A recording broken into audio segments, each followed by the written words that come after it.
এর উদ্দেশ্যে আমি একটা কথা বলতে চাই। দেখো, মন্তব্য থাকবেই।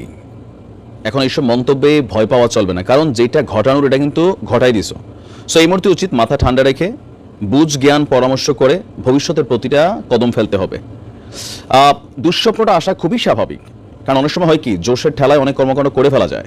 দেন ওই বিষয়গুলোকে সামাল দেওয়া। আবার এই যে মানুষের মন্তব্য যে ঘরের শত্রু বিভীষণ, এখন এই কথাটা কেন? যেহেতু সার্জিস একসময় ছাত্রলীগ করেছো, অনেকগুলো ভিডিও ভাইরাল, তো স্বাভাবিকভাবে এগুলোকে মানুষ কাউন্টার করার জন্য ব্যবহার করছে।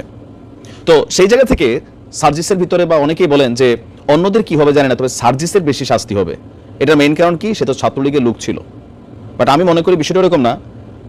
শেখ হাসিনা যদি ঠিকই বাংলাদেশে আসে, শাস্তি সবার সমানে দিবে, বাট কঠিনতম শাস্তি দিবে। এটা কিন্তু বাস্তব, আমরা সকলেই বুঝি, তাই না? এটা বুঝি। আর সার্জিস যেটা স্বপ্নে দেখে বা কল্পনা করে, তার এলোয়েশন জগতে একটা ট্রমা কিন্তু চলছে। এই ট্রমাটা কি? এই যে বর্তমানে জুলাই আগস্ট পরবর্তী যে অভ্যুত্থানের সিচুয়েশন রাইট নাও, নানান ভিডিও বক্তব্য এই সেই বা ষড়যন্ত্র তত্ত্ব সামনে আসছে, স্বাভাবিকভাবেই ভয়টা কাজ করার কথা যে পরিস্থিতিটা একটু ঘোলাটে হয়ে যাচ্ছে। আর যখন বিশেষ করে বিএনপির মতন রাজনৈতিক দল, জামাতের মতন রাজনৈতিক দল, আবার ভয়েস অফ আমেরিকার জরিপ বলছে এই দেশের মানুষ আওয়ামী লীগকে রাজনীতিতে চায়, 57% মানুষ আওয়ামী লীগকে চায়, তো স্বাভাবিকভাবেই একটা নীরব টেনশন অথবা ভয় কিন্তু কাজ করে যাচ্ছে। এটা সার্জিসের জায়গায় অন্য কেউ থাকলে এতক্ষণে বেহোশ টেহোশ হয়ে যেত, এটা হচ্ছে বাস্তব। যাই হোক, আপনার সার্জিস বলছে যে খুনি হাসিনা এবং তার দোসররা সব দিক দিয়ে চেষ্টা করছে আমরা যেন সফল না হই। এই কথা কিন্তু সত্য, রাজনীতির মাঠে এটাই হয়।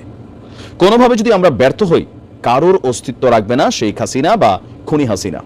তো নামের আগে যেহেতু খুনি আগেই লাগাই দিচ্ছে সবাই, বা ওনার নামের ট্যাগের মধ্যে ইদানিং এই শব্দটা ব্যবহৃত হচ্ছে, বিভিন্ন ঘটনায় তিনি প্রমাণিত হয়েছেন, তো স্বাভাবিক তিনি ব্যাক করলে তো এরকম কিছুই ঘটবে।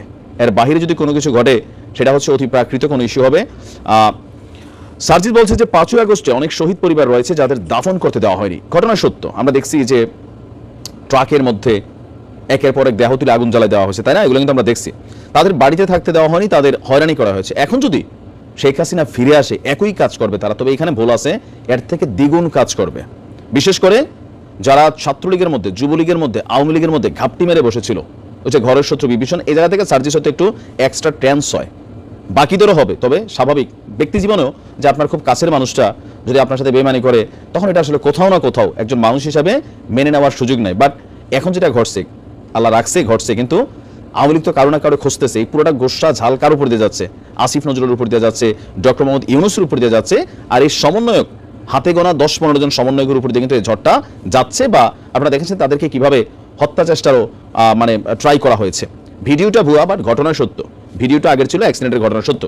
তো সার্জিস বলছে সেই জায়গা থেকে আমাদের দায়িত্ব হচ্ছে যে স্বপ্ন নিয়ে, স্পিরিট নিয়ে অভ্যুত্থান হয়েছে তাকে রক্ষা করা। আর ময়মনসিংহ সদরের অ্যাডভোকেট তারেক স্মৃতি অডিটোরিয়ামে গতকালকে একটা প্রোগ্রাম ছিল, সেখানে 55 পরিবারকে আর্থিক সহায়তা দেওয়া হয়েছে। তো আরেকটা খুবই সুন্দর কথা বলছে যে আমরা আমাদের জায়গা থেকে সরকারের যেমন গঠনমূলক সমালোচনা করব, একইভাবে আমরা প্রশাসন থেকে শুরু করে সার্বিকভাবে মিলিয়ে তাদের কাজে সহযোগিতা দিব। তো আপনার এখানে বোঝা যাচ্ছে যে সার্জিস যেই স্বপ্ন দেখছে, আপনি হাসনাতদের বক্তব্য দেখবেন, আসিফদের বক্তব্য দেখবেন, কারণ এটা তো স্পষ্ট যে এই বাচ্চাগুলো জীবনকে কিন্তু একটা জায়গায় নিয়ে গেছে। যেমনি যেমনি হোক ঘটনা ঘটে গেছে। ইভেন তারা বাংলাদেশে বসবাসকারী যারা আওয়ামী লীগের কট্টর সমর্থক আছেন, দোষগুণ যাচাই বাছাই করেন না, তারা কোনোভাবেই মানতে নারাজ না। তারা সবচেয়ে বেশি খেপা সার্জিসের উপর, যে এই ছেলে তো ছাত্রলীগের ছিল, বঙ্গবন্ধু নিয়ে এমন ভাষণ দিয়েছে, সে কেমনে এখন এই বঙ্গবন্ধু বিরোধী বা শেখ হাসিনা বিরোধী হলো, অন্যদেরটা মানতে পারি। এই ক্ষোভটা আসলে অনেকের কাজ করছে, আমি কমেন্টগুলোতে দেখি বা আমাদের ভিডিওতে। তো ওই জায়গা থেকে রেড অ্যালার্টটা, মানে হাসনা তাকে কতটুকু ছাত্রলীগ করতে জানি না, তো সার্জিস কোথাও না কোথাও এই জায়গাটাতে একটা ওভার টার্গেটেড, মোর দেন আমাদের যতগুলো সমন্বয়ক আছে।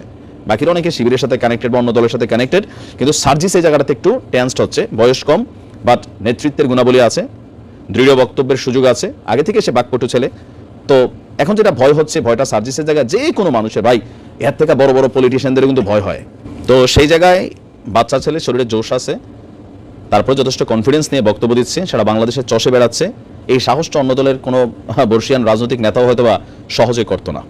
তো তারপরেও ভয় তো ভয় কাজ করবে, আনটিল একটা ভয়ে ভয়ে কিন্তু আজীবনই হয়তো বা কাটবে আমার মনে হয় আর কি। বিশেষ করে সমন্বয়কদের, বিএনপির জন্য এত সমস্যা নেই, জামাতের জন্য নাই, কারণ তারা তো আওয়ামী লীগকে ফেস করে টিকা ছিল মাঠে। তো সমন্বয়কদেরকে নিয়ে শুধু আমি না, সবাই কিন্তু বলেন যে একতাবদ্ধ না থাকলে, আওয়ামী লীগকে রাজনীতির সুযোগ দিলে, যে কোনো কিছু করলে। তো যাই হোক, আসলে রাজনীতি এমন একটা জিনিস ওই যে বলা হয়ে থাকে আর কি যে এটা হচ্ছে আপনার ওয়ান ওয়ে রোড। আপনি এখানে ঢুকছেন, শত্রু যেমন পাবেন মিত্র পাবেন।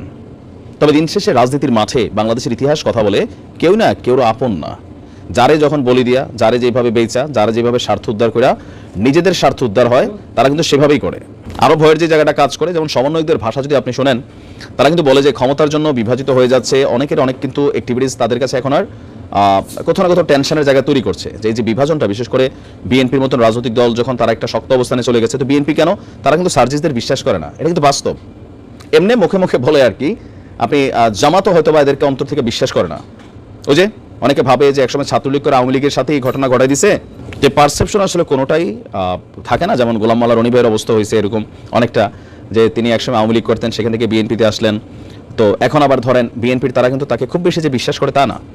আবার আওয়ামী লীগের অনেকে মনে করছেন, তার বিভিন্ন ভিডিওতে দেখা যায় না, তিনি তো ভাই আমাদের ঘরের লোকই, মানে নানান কিছু থাকে। আসলে এই সোশ্যাল মিডিয়া প্ল্যাটফর্ম কাজটাই কিন্তু এরকম। ধরেন আপনি আমার একটা ভিডিও দেখবেন, একটা মন্তব্য করবেন, এটার এগেনস্টে 5 জন আরও 5টা মন্তব্য করবে, আমি একটা ভিডিও একরকম বানাবো, আরেকজন আরেক রকম বানাবে।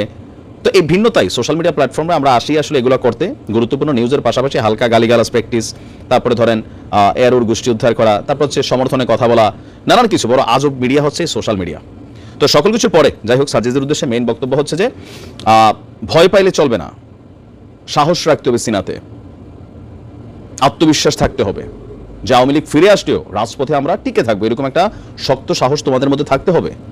তোমাদের চোখে মুখে যে ভয় কাজ করছে, এটা কিন্তু তোমাদের জন্য নেগেটিভ।